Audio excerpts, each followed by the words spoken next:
நம்ம எப்படி திங்க் பண்ணுறோம், என்ன மாதிரி டெசிஷன் எடுக்கிறோம், இது எல்லாமே எதை பேஸ் பண்ணி தெரியுமா இருக்குது? சொசைட்டி வந்து ஏற்கனவே பிக்சரைஸ் பண்ணுறாங்க. இப்போ வந்து ஒரு சினிமா பார்க்குறோம், பல வருஷமாக நம்ம வந்து என்டர்டெயின்மெண்ட் அப்படின்னா சினிமா தான் பார்க்குறோம். இந்த சினிமாவில் பார்க்குற விஷயங்கள் வந்து நமக்கு தாக்கத்தை கொடுத்துக்கிட்டே தான் இருக்கும். இப்போ நம்ம பார்த்துருக்கோம், சின்ன பிள்ளையிலேருந்தே பார்த்துருக்கோம், இந்த வில்லன் எல்லாம் பார்த்தீங்கன்னா பயங்கரமாக ரிச்சாக இருப்பாங்க, அவங்க வந்து பயங்கரமாக காசு வச்சுருப்பாங்க. அதே இது ஒரு ஹீரோ வந்து பார்த்திங்கன்னா ஒரு ஏழையாக இருப்பார், ரொம்ப ஹார்ட் ஒர்க்கிங்காக இருப்பாங்க, ரொம்ப ஆனஸ்ட்டாக இருப்பாங்க.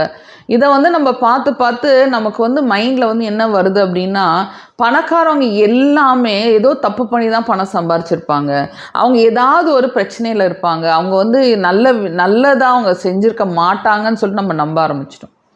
இதை நம்ப ஆரம்பிக்கும் போது வேறு என்ன பிரச்சனை வருது அப்படின்னா, நமக்கு நிறையா பணம் வருதுன்னா நமக்குள்ளே ஒரு பயம் இருக்கும், நம்ம தப்பாகிடுவோமோ, தப்பான வழியில் நம்ம போக ஆரம்பிச்சிருவோமோ, நம்மளை வந்து மக்கள் ஏற்றுக்குவாங்களான்னு சொல்லி நமக்குள்ளே ஒரு பயம் வந்துடும். பல விஷயங்கள் பார்த்திங்கன்னா நம்ம நினைக்கிறது, நம்ம கனவு காண்றது, மெயினாக பார்த்திங்கன்னா இந்த கல்யாணம் ஆன கேர்ள்ஸ்க்கு புரியும்.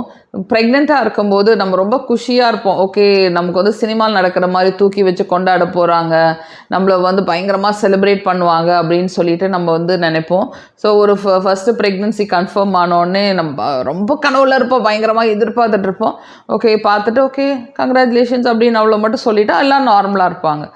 சினிமாவில் பார்க்குற விஷயங்கள் வேறு, ரியாலிட்டியில் பார்க்குற விஷயங்கள் வேறு. ஸோ நம்ம நிறையா விஷயங்கள் வந்து சினிமாவோட இன்ஃப்ளூயன்ஸ் தான் இருக்கும்.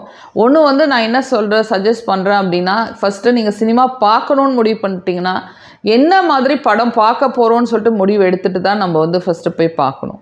அடுத்தது வந்து அந்த சினிமாவோட தாக்கம் நம்ம வாழ்க்கையில் எப்படி இருக்கும்னு பார்க்கணும். ஃபார் எக்ஸாம்பிள், நம்ம வந்து ரொம்ப டிப்ரெசிவாக இருக்கோம், ரொம்ப டிப்ரெஷனில் இருக்கோம், ரொம்ப கஷ்டத்தில் இருக்கோம், நம்ம வந்து ஒரு நம்பிக்கை இல்லாத டைமில் வந்து ரொம்ப சேடான டிப்ரெஷனான ஸ்டோரி தான் ஆட்டோமேட்டிக்காக நம்ம சூஸ் பண்ணுவோம். ஸோ அதை வந்து தவிர்க்கணும். நம்ம டிப்ரெஷனில் இருக்கும்போது கண்டிப்பாக ஒரு சந்தோஷமான சினிமா தான் எடுக்கணும். ஒரு நல்ல ரிலாக்ஸ் மோடில் இருக்கோம் அப்படின்னா ஓகே, நம்ம வந்து போய் ஒரு டிடெக்டிவ் படம் அதெல்லாம் பார்க்கலாம், பெருசாக பாதிக்காது. பட் நம்ம வீக்காக இருக்கும்போது இந்த படத்தெல்லாம் நம்ம அவாய்ட் பண்ணணும். ஸோ நம்ம வந்து என்ன பார்க்குறோம், என்ன படிக்கிறோம், என்ன கேட்குறோன்னு சொல்லிட்டு நம்ம கண்டிப்பாக ஃபில்டர் பண்ணணும். ஃபில்டர் பண்ணல அப்படின்னா நம்ம தலையில் போய் எங்கேயாவது ஒரு இடத்துல ஸ்டோர் ஆகிக்கும். இது நம்ம வீக்காக இருக்கும்போது நம்ம தலைக்குள்ளேருந்து எல்லாம் வெளியே வந்துடும். ஸோ தயவு செய்து நீங்கள் வந்து எந்த இன்ஃப்ளூயன்ஸில் இருக்கீங்கன்னு பாருங்கள், செக் பண்ணிக்கோங்க.